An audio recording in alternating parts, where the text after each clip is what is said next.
los estímulos. Es decir, para responder a los estímulos tenemos que realizar una coordinación entre el sistema nervioso y el endocrino, ¿ya? Y muchas veces la coordinación es una coordinación química. Pero las plantas, por ejemplo, no presentan sistema nervioso. ¿Cómo responden a los estímulos las plantas? Como en las plantas no hay sistema nervioso, la coordinación entre células, tejidos y órganos solo se realiza por medio de sustancias químicas, conocidas como fitohormonas. Profesor, ¿y nosotros no producimos hormonas también? Claro, nosotros los animales también producimos hormonas, ¿no? Sustancias químicas de naturaleza orgánica que nos ayudan también en la coordinación y en las respuestas, ¿no? Pero nosotros trabajamos junto con el sistema nervioso. Es más, nuestro sistema nervioso regula a nuestro sistema endocrino para la producción de hormonas y así realizar las respuestas determinadas. Entonces, el día de hoy vamos a tocar este tema, vamos a ver la coordinación química y a la vez también vamos a tocar lo que es el sistema inmunológico, ¿ya? Empezamos entonces con las hormonas vegetales. La coordinación química en plantas está dada por la producción de hormonas vegetales, que se denominan fitohormonas, ¿no? Estas hormonas vegetales lo que van a hacer es regular, ¿no?, el funcionamiento, ¿no?, de un órgano o tejido determinado. Las hormonas animales también lo que hacen es eso, ¿no?, regular las funciones de un órgano, ¿de acuerdo? Para ambos casos, ya sean animales o vegetales, las hormonas solamente actúan en pequeñas cantidades y regulan, para ambos casos, los procesos metabólicos y las funciones de los órganos y tejidos, o sea, los procesos fisiológicos, ¿ya? En el caso de los vegetales, ¿no?, las hormonas no son específicas porque actúan sobre muchos órganos y cumplen muchas funciones, ¿ya? Es decir, en los organismos animales, las hormonas actúan de manera específica sobre un órgano determinado, ¿ya? En cambio, en las plantas, las hormonas vegetales pueden actuar sobre varios órganos a la vez, ¿ya? En los animales, las hormonas son producidas en unos órganos llamados glándulas, ¿no?, o en tejidos, ¿de acuerdo? En los vegetales, las hormonas son producidas directamente en las células, claro, que también forman tejidos, ¿de acuerdo? Vamos a ver entonces primero cuáles son estas hormonas vegetales que nos preguntan a veces en los cuestionarios o en los exámenes. Vamos a ver 5 hormonas importantes dentro de las plantas. De esas 5, las 3 que tienes acá, las 3 que están acá, son hormonas estimuladoras, ¿ya? Y después hay 2 más que vamos a ver que son consideradas hormonas inhibidoras, ¿de acuerdo? ¿Ya? Entonces, la coordinación química en vegetales se da o se controla a través de las fitohormonas, ¿no? Estas van a regular principalmente el crecimiento de la planta y su desarrollo, ¿ya? ¿Y por dónde se transportan estas fitohormonas? Se transportan por el tejido conductor de la planta, ¿no?, que es, en este caso, ¿no?, el floema, ¿no?, o por el proceso de difusión a través de las células. Las principales hormonas estimuladoras son 3, las auxinas, las giberelinas y las citocininas. Una de las más conocidas y las más estudiadas que ejerce múltiples funciones sobre muchos tejidos y órganos de la planta, son las auxinas, ¿de acuerdo? Las auxinas, por ejemplo, ¿dónde se producen? Se producen o son sintetizadas en los meristemos de los vegetales. Acuérdate que la planta tiene un tejido que le otorga crecimiento, que se llama tejido meristemático, ¿de acuerdo? Estas hormonas auxinas se producen en el ápice de los tallos y raíces, o sea, en la punta de los tallos y en las puntas de las raíces, ¿ya? ¿Y qué van a hacer? Van a estimular el crecimiento de la célula y a la vez su división, ¿ok? A la vez, o sea, estimulan su crecimiento y a la vez su división. Actúan a nivel de la pared celular, ¿ya? También son hormonas que pueden estimular la ramificación de las raíces y la diferenciación de los tejidos conductores, ¿no? Es decir, estimulan a la raíz primaria, ¿no?, principal de la planta, a que se expanda y se ramifique por el suelo, ¿no? Y de ahí pues ya comienzan digamos, a salir otras raíces secundarias que mantienen a la planta fija al suelo. Además, estas hormonas pueden estimular la especialización de los tejidos conductores. Eso se llama diferenciación, o sea, hacer que justamente el xilema y el floema cumplan su función, ¿no es cierto?, que es la de conducción, ¿ya? Por otro lado, también estas hormonas auxinas producen respuestas de tipo tropismo, respuestas fototrópicas y geotrópicas. ¿A qué me refiero con esto? Me refiero a que las auxinas pueden estimular el fototropismo del tallo, por ejemplo, y el geotropismo de la raíz, por ejemplo. Sabemos que el tropismo es un tipo de movimiento que se genera a consecuencia de un crecimiento vegetal y que sigue un estímulo. Los tallos crecen, se alargan, se mueven, hacen un tropismo, ¿no es cierto?, buscando la luz. Esa es una respuesta fototrópica y eso está regulado por las auxinas. Lo mismo en el caso de la raíz. La raíz busca el suelo, busca el agua del suelo. Tiene un geotropismo, ¿no?, geotropismo positivo, que también va a ser regulado por estas hormonas que son las auxinas.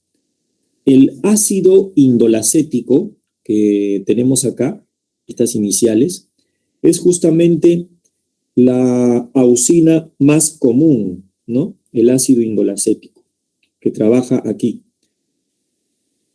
Por otro lado, también tenemos a las giberelinas. Estas giberelinas fueron descubiertas en un hongo de la especie Giberella fujikoroi y por esa razón le dan el nombre de giberelina.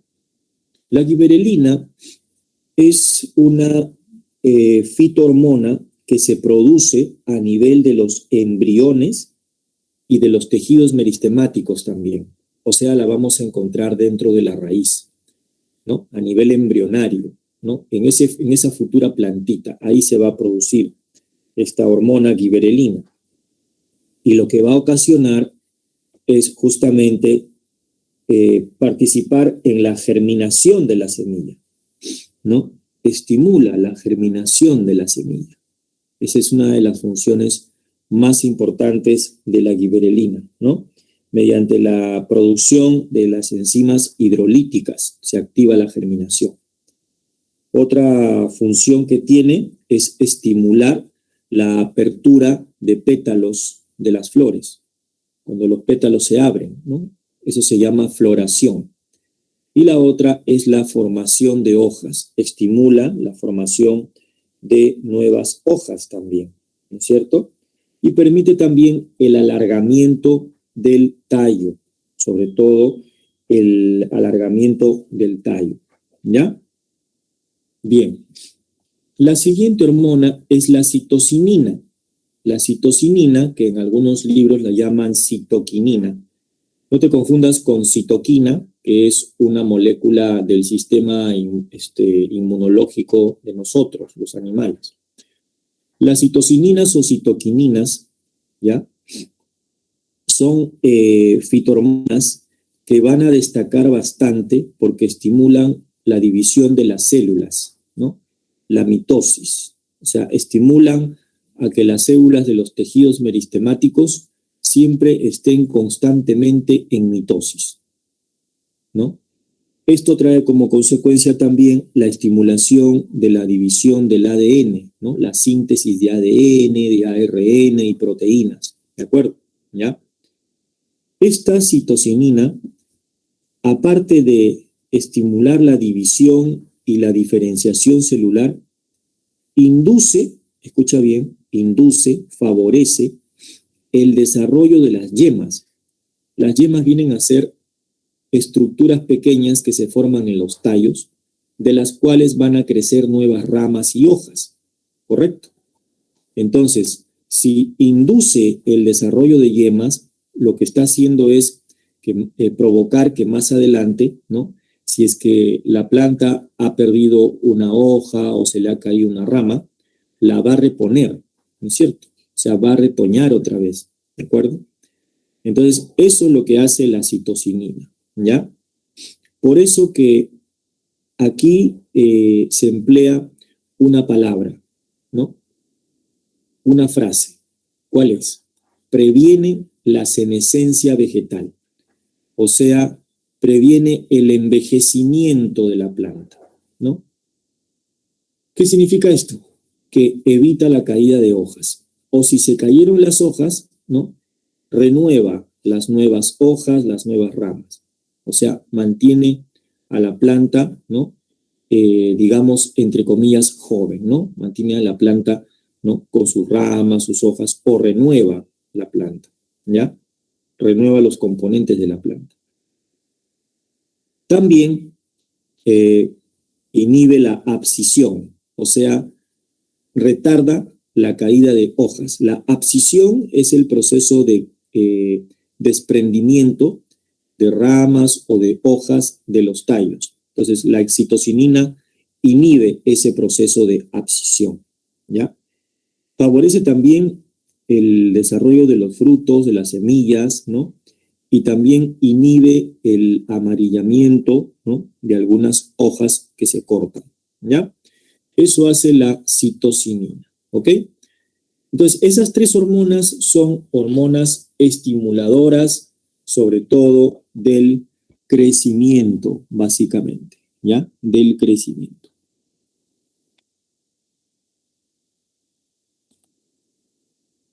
Luego tenemos las hormonas inhibidoras, ¿no? Las hormonas inhibidoras son el ácido abscísico, simbolizado como ABA, ABA, y el etileno, que es una hormona gaseosa, ¿ya? El ácido abscísico es un inhibidor del crecimiento de la planta, ¿ya? Es un inhibidor del crecimiento de la planta. Lo que va a inhibir, ¿qué cosa es? La actividad de la giberelina. O sea, hace lo contrario a la giberelina, ¿no? Si la giberelina estimulaba el crecimiento, ella inhibe o retarda el crecimiento, ¿ya? Inhibe la acción de la giberelina estimulando lo que se conoce como el letargo y la senescencia vegetal. O sea, estimula el envejecimiento vegetal, ¿ya? ¿De qué manera? Por ejemplo, estimula la caída de hojas, estimula la caída de frutos, ¿de acuerdo? ¿Ya? Y además participa en un proceso muy interesante, ¿no? Acá dice, por ejemplo, regula el cierre de estomas en las hojas. Cuando una planta se encuentra en un ambiente, por ejemplo, en donde hay escasa cantidad de agua y no hay mucha disponibilidad de nutrientes, ¿no? O sea, está pasando por una época de sequía, vamos a decirlo así. Entonces la planta no se puede dar el lujo de transpirar en un ambiente con bastante calor. Si transpira, los estomas se abren y pierde vapor de agua. Entonces se va a deshidratar. A eso se le llama estrés hídrico. La planta entra en un estrés hídrico, ¿no? Le falta agua. Entonces lo que tiene que hacer es tratar de retener todo el agua posible dentro de su cuerpo y comienza a cerrar sus estomas. ¿Qué hormona hace que los estomas se cierren? O sea, ¿qué hormona motiva esto? Justamente el ácido abscísico. Entonces, diremos que el ácido abscísico ya regula el cierre de los estomas en las hojas en épocas de sequía. ¿De acuerdo? ¿Ya? Eso es lo que hace. ¿Ya? Y en otras funciones tenemos que estimula la caída de los frutos y hojas también. ¿Ya? Ahora, el etileno, como podemos ver aquí, es una hormona gaseosa que se forma en los tejidos de las plantas que tienen flores, porque a partir de las flores se forman los frutos, ¿ya? Las espermatofitas son plantas con flores. ¿En qué va a intervenir? Va a intervenir acelerando la maduración de los frutos, ¿ya? Esa es la principal función. Otras funciones que tiene el etileno es participar en el gravitropismo, intervenir en el gravitropismo. ¿Qué cosa es el gravitropismo? Es el crecimiento en respuesta a la aceleración de la gravedad, el crecimiento de la planta, ¿ya? También estimula eso. Y también participa en la senescencia vegetal, ¿ya? Puede causar el amarillamiento de algunos frutos también, que están inmaduros, ¿no? O estimular demasiado el desarrollo del fruto y ocasionar el pardeamiento de la pulpa del fruto también, ¿ya? Esa es la función del etileno, ¿ok? Entonces, aquí vemos, por ejemplo, las zonas en donde encontramos las diferentes hormonas que hemos mencionado, ¿no? Y sus funciones, ¿no? En este caso aquí vemos las citocininas, ¿no? Con las giberelinas están estimulando el desarrollo de las raíces, las auxinas, giberelinas y citoquininas o citocininas, las tres juntas pueden estimular el crecimiento de la planta en general, ¿no? En este caso el ABA o el ácido abscísico puede estimular la caída de frutos, de hojas, ¿no es cierto? Y las citocininas también están estimulando pues la renovación de hojas, ¿de acuerdo? ¿Ya? Entonces, eso es en cuanto a las fitohormonas, ¿ya? Esto de aquí simplemente es para recordar la función del ácido abscísico. Justamente se llama así, ácido abscísico, porque estimula la abscisión de las hojas, o sea, la caída de las hojas, ¿no? Aquí, por ejemplo, esta hoja, ¿no? Todavía no se cae, ¿no? Está en una fase de mantenimiento, ¿no? Debido a que las auxinas previenen justamente la producción de enzimas degradativas en la zona de acá. Esta es la zona de la vaina, esta es la zona del peciolo. Para que la hoja se caiga, tiene que haber un debilitamiento del tejido que está acá. Y la auxina fortalece esto. Pero cuando hay una inducción en la abscisión, por ejemplo, en este caso el etileno también puede hacer esto, ¿no? El etileno reduce el transporte de auxinas y promueve justamente la abscisión de la hoja, ¿no? ¿De acuerdo? ¿Ya? Y la hoja pues se va poniendo un poco amarilla debido a la pérdida ya de clorofila también y se comienza a caer, ¿de acuerdo? ¿Ya? Ahora, ¿cómo es la acción global de las fitohormonas en el crecimiento? Acá tenemos varios procesos, ¿no? Que están explicaditos, por ejemplo, la germinación, el crecimiento, la floración, el desarrollo de los frutos, finalmente la caída de hojas, ¿no? Y nuevamente la producción de semillas, y la semilla pues debajo del suelo pasa por un proceso de dormancia y nuevamente encuentra las condiciones adecuadas para empezar otra vez el proceso de germinación, ¿no? Entonces es como un ciclo, ¿no es cierto? ¿No? Aquí podemos ver, por ejemplo, que cuando la planta germina, mira, ve aquí, cuando la planta germina, aumentan los niveles de qué hormona, mira, de giberelina, ¿no es cierto? Aumentan los niveles de giberelina. Cuando la planta sube a la superficie, ¿no? Cuando ya sube a la superficie y comienza a crecer y crecer, ¿no es cierto? Aumentan los niveles de auxinas, o sea, aumentan las auxinas y se acelera su crecimiento vertical, mira, ¿ve? Su crecimiento vertical. Aquí, por ejemplo, vemos cómo van aumentando las auxinas, ¿no? Cómo van aumentando las auxinas, ¿ya? Y luego surgen las citocininas a partir de acá, ¿no? En el crecimiento, y van aumentando a la par ¿con quién? Con las auxinas y con las giberelinas. Aumentan las citocininas, ¿no? Estas tres hormonas están estimulando, mira, ve, el crecimiento, la floración, ¿no? Y el desarrollo de frutos inclusive. Y la citocinina sigue incrementándose y estimula más el desarrollo de los frutos. ¿De acuerdo? Entonces, estas hormonas están encargadas de la multiplicación de las células, ¿no? Y a su vez ayudan inclusive a la ramificación de la planta. ¿De acuerdo? Y cuando vemos aquí, por ejemplo, en este caso, en donde hay abscisión, caída de hojas, caída de frutos, caída de rama, entonces aquí ya comienza a incrementarse el nivel de etileno, ¿ya?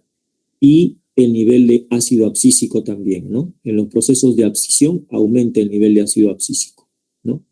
Entonces también se caen muchas semillas por los frutos que hay adentro, ¿no? O por las semillas que hay dentro de los frutos. Estas semillas, cuando llueve, la tierra se moja, ¿no? Y permanecen en el suelo. Ahí se quedan las semillas durante un periodo que se llama el periodo latente o periodo de dormancia, ¿no? Es como si estuvieran dormiditas y comienzan justamente después ya a germinar. ¿Por qué? Porque van a encontrar posteriormente las condiciones adecuadas, una cantidad adecuada de nutrientes en el suelo, disponibilidad de agua, temperatura más o menos adecuada, pH del suelo, ¿no? También humedad, ¿no? Todos esos factores hacen que la semilla otra vez germine y otra vez se producen las hormonas de esta manera, ¿no? Así funciona el mecanismo de hormonas vegetales, ¿ok? Bien, no sé si tienes alguna pregunta hasta acá. Profesor, ¿Sí? una pregunta, ¿qué era el gravitropismo? Ya, el proceso de gravitropismo básicamente viene a ser el crecimiento que tiene la planta en respuesta, ¿no? A la aceleración de la gravedad, ¿no? Ese es el gravitropismo. Y esto es estimulado generalmente por el etileno, o sea, se regula, el etileno regula ese crecimiento, ¿no? En respuesta a la aceleración de la gravedad, para que la planta vaya creciendo, pero poco a poco, ¿no? A eso se refiere. Gracias. Ok. Bien. Continuamos entonces.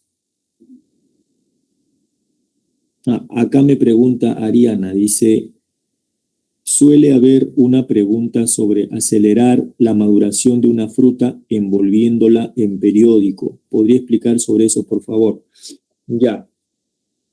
Para poder acelerar la maduración de los frutos, los puedo poner o colocar juntos en un envase o envolverlos, como tú dices, en un periódico, ¿no? Para evitar el proceso de aceleración, de maduración en presencia de oxígeno, ¿no? Pero de igual manera, las frutas o los frutos en formación, ¿no? Van a comenzar a liberar este gas, esta hormona gaseosa que es el etileno, ¿no? Y que puede estimular su maduración. Si yo quiero estimular la maduración de los frutos, ¿no? Yo los puedo juntar, los puedo poner más juntos, por ejemplo, unos plátanos o una manzana, o plátanos solo, o manzanas, o mandarinas, por ejemplo, ¿no? Y van a liberar esta hormona, el etileno, y va a estimular la maduración de los frutos más rápido, ¿no? Muchas frutas a veces cuando están juntas maduran más rápido, ¿no? Y para facilitar esto también se puede colocar en una bolsa o en un papel, ¿no? Para que puedan, pues, digamos, madurar un poco más, ¿no? Acá, por ejemplo, en la imagen, déjame ver aquí, anterior, vemos cómo este plátano de aquí, ¿no? Al comienzo está verde y después comienza a ponerse amarillito, ¿no? Pero, claro, y nosotros lo compramos más o menos así, ¿no? Cuando está amarillito, porque sabemos que cuando está amarillito, ¿no? La cáscara pues produce una serie de sustancias que también, ¿no? Ocasionan el color justamente de la parte del epicarpio que protege el fruto. Pero después se comienza a oxidar en presencia de oxígeno, comienza a pardearse por la gran cantidad de etileno que se produce. A veces se utilizan gases como el CO2, ¿no? Que se pueden usar en casos de que los frutos vayan, digamos, como mercadería para poder trasladarlo de provincia a Lima, ¿no? Y retardar un poco la liberación de etileno. En este caso, el CO2 es un gas también que puede retardar la liberación de la hormona gaseosa que es el etileno, ¿no? Si es que queremos retardar la maduración de los frutos, ¿ya? Bien, no sé si de repente respondí tu pregunta, ¿ok? ¿Sí? Bien, continuamos entonces, ¿ya? Vamos a pasar ahora a hablar sobre el sistema endocrino humano, o sea, nuestro sistema endocrino justamente, ¿ya? El sistema endocrino es un conjunto de órganos y tejidos que se especializan en producir unas sustancias químicas conocidas como hormonas, ¿de acuerdo? Hormonas. ¿Qué son las hormonas? Las hormonas vienen a ser moléculas orgánicas, moléculas de naturaleza orgánica, que van a regular el funcionamiento de un órgano. Las hormonas no le crean la función al órgano, la regulan. El órgano ya tiene su función determinada. La hormona lo que hace es regular el funcionamiento de ese órgano, ¿ya? ¿Y dónde se producen las hormonas? Las hormonas se producen en las glándulas. Una glándula es un órgano donde se fabrican las hormonas, ¿ya? Una glándula es un órgano donde se fabrican las hormonas, ¿de acuerdo? También es un tejido que puede estar dentro de un órgano donde se fabrican las hormonas, ¿ya? Ahora, si queremos resumir el sistema endocrino humano, diríamos que sus componentes son los siguientes: la glándula endocrina, ¿no es cierto?, la hormona, los vasos sanguíneos y los órganos blancos. La glándula endocrina es el lugar en donde se produce la hormona. La hormona es la molécula de naturaleza orgánica que se produce en la glándula endocrina y que regula la función de un órgano. El órgano blanco o el órgano diana es el órgano sobre el cual actúa la hormona. Y el vaso sanguíneo es la estructura que va a permitir el transporte de la hormona, porque todas las hormonas se transportan por medio de la sangre. Aquí vemos, por ejemplo, cómo las hormonas se están transportando a través de la sangre, ¿no? Y se están yendo a un órgano blanco, ¿correcto? Un ratito.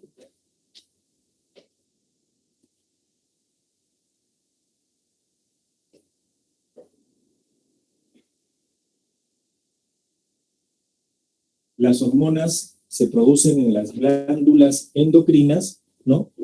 Y se desplazan por medio de los vasos sanguíneos a través de la sangre hacia un órgano sobre el cual van a actuar. Ese órgano blanco tiene tejidos, tiene células, y esas células van a ser justamente las que van a recibir a la hormona que va a llegar. ¿De acuerdo? ¿Ya? Estas células, para poder recibir a las hormonas, necesitan receptores, ¿ya? Y los receptores se pueden ubicar, por ejemplo, a nivel de las membranas celulares, o se pueden ubicar dentro de las células a nivel del citoplasma, ¿de acuerdo? Nosotros los seres humanos vamos a tener diversos tipos de glándulas endocrinas. Vamos a tener por acá, por ejemplo, vemos la glándula pineal, el hipotálamo, la tiroides, las glándulas suprarrenales, el páncreas, ¿no? Inclusive tenemos glándulas sexuales, ¿no? Como los ovarios, testículos, etc. ¿Ya? Ahora, ¿cómo es digamos, el mecanismo de funcionamiento de una hormona. En primer lugar, vamos a mencionar lo siguiente. Las hormonas tienen una naturaleza química particular. Vamos a encontrar tres tipos de hormonas muy conocidas. Las hormonas peptídicas o proteicas, las hormonas esteroideas y las aminas, ¿de acuerdo? Las hormonas peptídicas y proteicas son aquellas que están formadas de aminoácidos. Están formadas de cadenas de aminoácidos. Pueden ser cadenas cortas o cadenas largas de aminoácidos, ¿no? Por ejemplo, la hormona oxitocina, la ADH, presentan cadenas cortas de aminoácidos, ¿no? Las vamos a ver dentro de un momento. O la insulina, ¿no? La timosina, son hormonas proteicas que ya tienen una gran cantidad de aminoácidos, ¿ya? Después, las hormonas esteroideas son aquellas que derivan del colesterol, por ejemplo, las hormonas sexuales, o la aldosterona, el cortisol, por ejemplo, que también lo vamos a ver. Y las hormonas de tipo aminas son aquellas que derivan de los aminoácidos, Por ejemplo, la hormona tiroxina, que se produce en la glándula tiroides, deriva de un aminoácido que se llama tirosina, ¿ya? La histamina deriva de la histidina. La serotonina, la melatonina, que se produce a nivel del cerebro, deriva del aminoácido triptofano, por ejemplo. Pues esas hormonas son hormonas derivadas de aminoácidos, son hormonas aminas, ¿de acuerdo? ¿Cuál es el mecanismo de acción? Hay una activación de receptores de membrana y hay una activación de receptores intracelulares. O sea, en el gráfico que estás observando acá, aquí, esta es la célula blanco, ¿no es cierto? Aquí está su núcleo, su ácido nucleico, y adentro en el citoplasma hay moléculas. Aquí en la membrana hay un receptor que viene a ser esta cosita de color azul, ¿no? Y la hormona está de color rosa o rosado o un color medio fucsia, ¿no es cierto? Cuando la hormona es de naturaleza proteica, el receptor se va a encontrar en la membrana celular del órgano blanco. Si la hormona, como vemos aquí, ¿dónde está? Si la hormona es de naturaleza esteroidea, el receptor se va a encontrar en el citoplasma. ¿De acuerdo? Para este caso de aquí del lado izquierdo, esta hormona es proteica, o sea, es peptídica. Y estas hormonas, las hormonas peptídicas, ¿no? Que circulan por la sangre, que son hidrosolubles, llegan hasta la célula diana o célula blanco y le transmiten el mensaje específico a la célula. ¿Ok? A esta hormona se le llama primer mensajero. Es decir, la hormona que llega transmite el mensaje a la célula blanco cuando es reconocida por su receptor, ¿ya? Y a esta hormona se le llama primer mensajero, porque emite un primer mensaje. Luego, para transmitir ese mensaje al interior de la célula, es necesario la presencia de un segundo mensajero, ¿ya? Entonces, lo que sucede es que la unión, ¿no?, de este complejo hormona-receptor, ¿no?, la unión de este complejo hormona-receptor va a activar una proteína de la membrana de la célula, que es esta cosita de verde que parece una Y. Esta proteína se llama la adenilato ciclasa, ¿ya? Es prácticamente una enzima, ¿ya?, la cual a su vez va a aumentar la concentración de un compuesto químico adentro del citoplasma que se llama el AMP cíclico, ¿de acuerdo? Entonces la hormona proteica llega, se une al receptor, comienza a estimular un primer mensaje. Esto activa la adenilato ciclasa que está en la membrana, ¿no?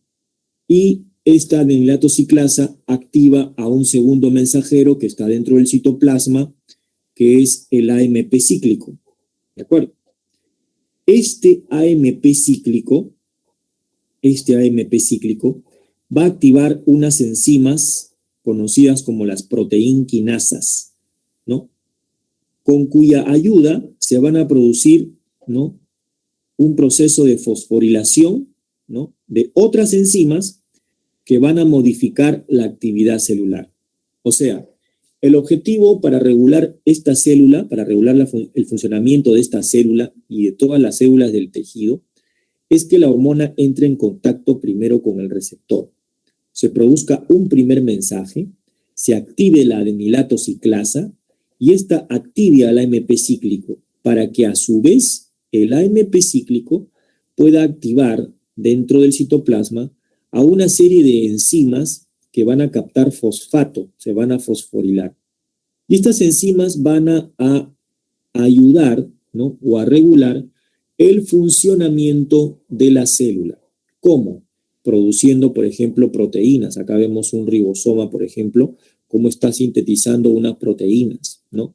Porque la célula tiene que sintetizar proteínas para regular su función, ¿de acuerdo? ¿Ya? A eso me refiero. Entonces, de esta manera se da la activación, ¿no?, de o la regulación de un órgano blanco motivado por una hormona proteica, ¿ya?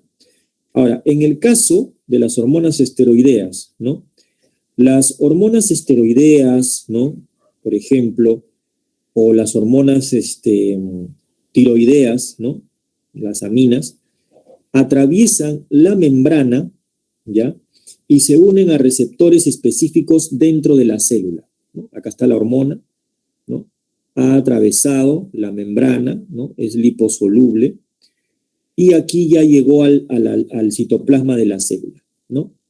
Entonces, el receptor lo está esperando acá, ¿no? Acá está el receptor. Y se une la hormona al receptor y se forma el complejo hormona-receptor dentro del citoplasma.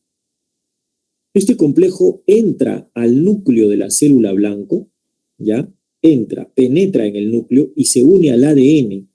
Y luego, a partir de allí, ya se produce o se activa la síntesis de proteínas en el citoplasma, gracias a los ribosomas, ¿no?, para regular el funcionamiento de la célula blanco, ¿ya? Entonces, aquí lo más importante es recordar que cuando las hormonas son esteroideas, su receptor se encuentra en el citoplasma, y cuando las hormonas son proteicas, su receptor se encuentra en la membrana celular. ¿Ok? ¿Bien? Ok, listo. Entonces, eso es en cuanto a la parte introductoria de las hormonas animales, ¿ya? ¿Tienes alguna pregunta hasta acá?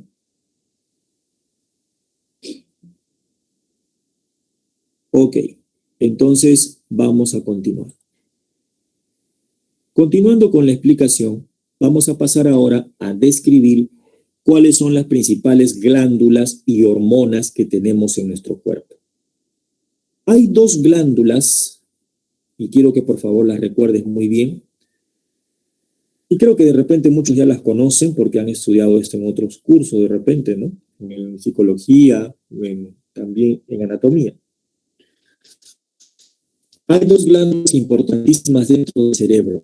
Una es el hipotálamo y otra es la hipófisis. El hipotálamo está un poco más arriba, la hipófisis está un poco más abajo a nivel del cerebro, ¿ya? A la hipófisis se le llama glándula pituitaria. Algunos le dicen glándula maestra. Aquí hay discusión a veces entre los investigadores, ¿no? Para muchos anatomistas, la glándula maestra es el hipotálamo, porque el hipotálamo regula a la hipófisis, ¿de acuerdo? ¿Ya? Eso sí es verdad, mira, el hipotálamo está acá, ¿ve? Esto de marroncito es el hipotálamo, y aquí estas dos bolitas que están acá suspendidas es la hipófisis. Y el hipotálamo regula a la hipófisis. El hipotálamo puede estimular a la hipófisis a que libere hormonas o puede retardar a la hipófisis para que no libere hormonas. ¿Te das cuenta? Por eso para muchos anatomistas la glándula maestra real es la hipófisis, perdón, es el hipotálamo. Pero si a ti te preguntan quién es la glándula maestra, tú vas a responder de acuerdo a lo que está aquí. La glándula maestra es la pituitaria o hipófisis. ¿Por qué?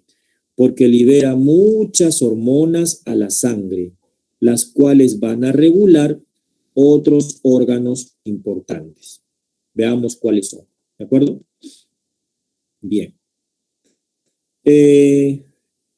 Antes de pasar a describir a estas glándulas y tejidos, ¿no? Ya, déjame ver aquí la siguiente diapositiva, ya me habla de otras glándulas, ¿no? Ok. Antes de pasar a describir a las glándulas y a las hormonas importantes en este sentido, tenemos que mencionar, pues, lo siguiente primero, ¿ya? A nivel del hipotálamo, nosotros vamos a encontrar unas neuronas o unas células neurosecretoras que son las que van a producir justamente las hormonas del hipotálamo, ¿de acuerdo? ¿Ya? Hay otro grupo de neuronas que producen hormonas en el hipotálamo, pero que van a ir hacia acá, mira. ¿Ves esta zona que está aquí? Todo esto de acá, toda esta glándula se llama hipófisis o pituitaria. La hipófisis o pituitaria tiene dos zonas, ¿ya? La zona de acá se llama el lóbulo posterior de la hipófisis. También se le conoce como neurohipófisis. Esta parte de acá del lado de tu izquierda. Y la parte de acá del lado derecho de tu pantalla, ¿no? Es el lóbulo anterior de la hipófisis, conocido como adenohipófisis, ¿ya?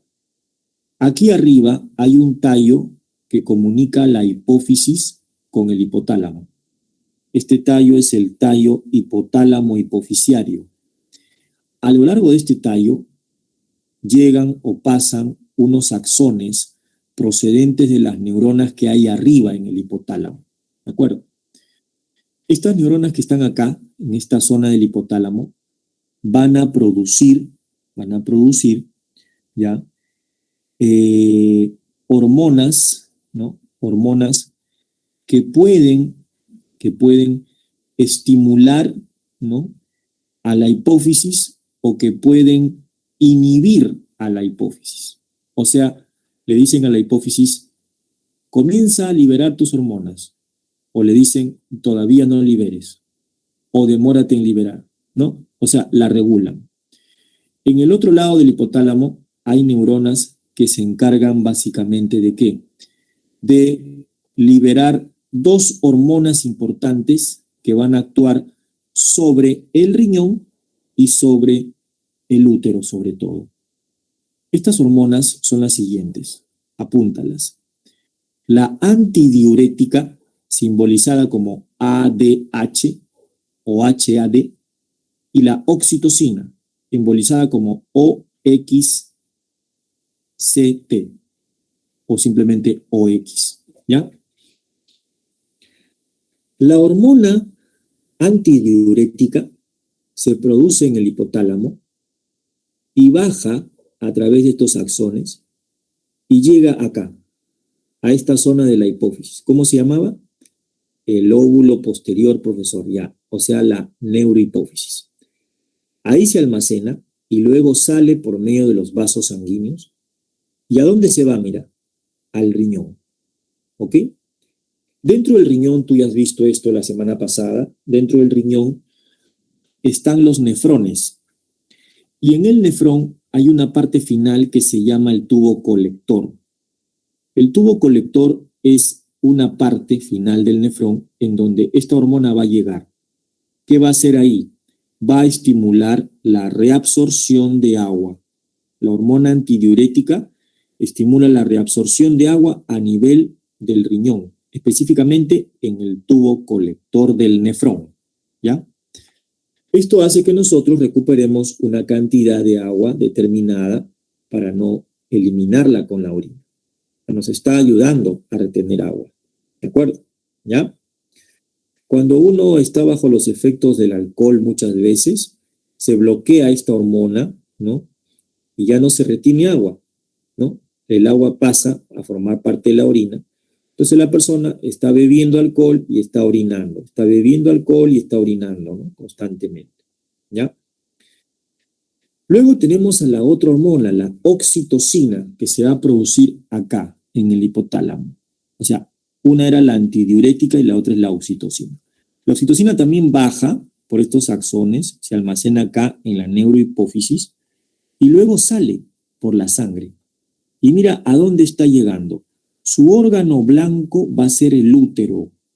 Pero profesor, el útero adentro tiene capas. Por ejemplo, yo sé que tiene la capa externa que es el perimetrio, la capa media que es el miometrio que se contrae, y el endometrio que es la capa interior, ¿no? Que es la que se desgarra en la menstruación. ¿Qué hace la oxitocina? La oxitocina llega y va a estimular al músculo liso del útero. O sea, ¿a quién? ¿Al endometrio, al miometrio o al perimetrio? Al miometrio, al tejido muscular del útero, ¿no? Va a estimularlo en el momento del parto, para la contracción uterina, ¿ok? Entonces la oxitocina estimula el miometrio del útero en el momento del parto. Pero también la oxitocina tiene otra función, mira, ve. Se va a la zona del seno de las damas, y en la zona del seno de las damas, adentro están las glándulas mamarias. Y alrededor de las glándulas mamarias hay unos músculos conocidos como los músculos mioepiteliales. Esta hormona se dirige hasta allí y va a estimular la contracción de estos músculos, haciendo que la leche que está contenida en la glándula mamaria pueda salir. ¿Esto para qué? Para que el bebito pueda lactar. Aquí hay una zona que se llama el pezón, ¿no? En la parte de la areola, ¿no? Donde el bebito succiona. Al succionar va a estimular, ¿no? A que esta hormona se libere y vaya justamente hasta acá y estimulas, ¿no? Que salga la leche. Entonces, ¿qué otra función tiene la oxitocina? Estimula la eyección de leche materna. ¿De acuerdo? ¿Sí? Eso es lo que hace la oxitocina también. Y otros autores, otros investigadores nos han dado a conocer también de que la oxitocina por ahí también estaría involucrada en la atracción, digamos, ¿no? De tipo sexual en el caso de nuestro sexo en los seres humanos. ¿Ya? Bien. Ahora, las otras hormonas que se producen en el hipotálamo y que bajan hasta acá a la zona de la adenohipófisis se conocen como hormonas estimuladoras, ¿no? Hormonas liberadoras también se les dice, y otro grupo son las hormonas inhibidoras. Cuando el hipotálamo quiere estimular a la adenohipófisis para que ésta libere sus hormonas, el hipotálamo lo hace, libera unas hormonas que se llaman las hormonas liberadoras o estimuladoras. Y cuando quiere retardar la liberación de hormonas de la hipófisis, libera las hormonas inhibidoras. ¿De acuerdo? ¿Ya? Es como si tú de repente estás un poco molesto con alguien, quieres hacerle algo, y viene otra persona, tu amigo, y te dice, no, detente, no lo hagas, ¿no? Te agarra. Pero si no te agarrara, ¿no? Y te dijera, anda, atácalo, ¿no? Entonces, tú vas, ¿no es cierto? O sea, esa persona te puede estimular a que hagas algo o te puede ayudar a que no lo hagas, ¿me entiendes? Algo así sucede con el hipotálamo y la hipófisis, ¿ya? ¿Ok? Bien. Ahora, esto que te acabo de decir de la regulación de la hipófisis gracias al hipotálamo es muy importante porque de esta manera se da un control, ¿no?, de la coordinación química. Esto se llama feedback o retroalimentación. Supongamos que la hipófisis, esta zona de la hipófisis está produciendo muchas hormonas. Entonces, si no hay un control, hay que recurrir al hipotálamo para que él le diga a la hipófisis que no libere tantas hormonas. ¿Qué pasa, por ejemplo, si la hipófisis está liberando muchísima hormona de crecimiento, por ejemplo? Entonces va a haber un problema de enfermedad, que es el gigantismo, ¿no? Entonces lo que tiene que hacer el hipotálamo es mandar una hormona estimuladora o inhibidora. Una hormona inhibidora para que esta zona de la hipófisis, o sea, la adenohipófisis, deje de producir, ¿no?, o disminuya la producción ¿de qué? De hormona de crecimiento. De esa manera tú regulas el crecimiento. Pero si la adenohipófisis produce poca hormona de crecimiento, entonces, ¿qué hace el hipotálamo? Le dice a la hipófisis, oye, libérate más hormona, ¿no es cierto?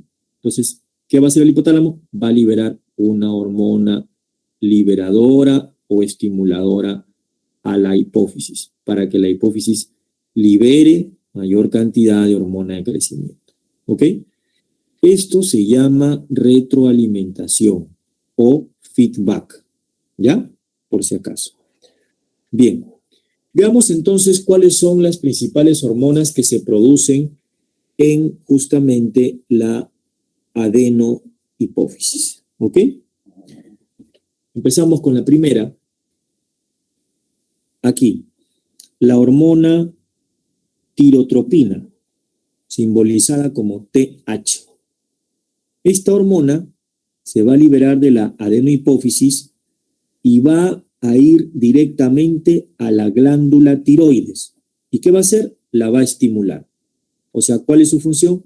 Estimular a la glándula tiroides para que ella libere sus hormonas. ¿De acuerdo? Para que ella libere sus hormonas. ¿Ya? Esto hace la hormona tirotropina. ¿Cómo la simbolizas? Como TH. ¿Cómo la llamas también? Hormona estimulante de la tiroides. ¿Ya? Bien, me parece que es hora de receso. Vamos a respetar el receso y continuamos después. ¿Ya?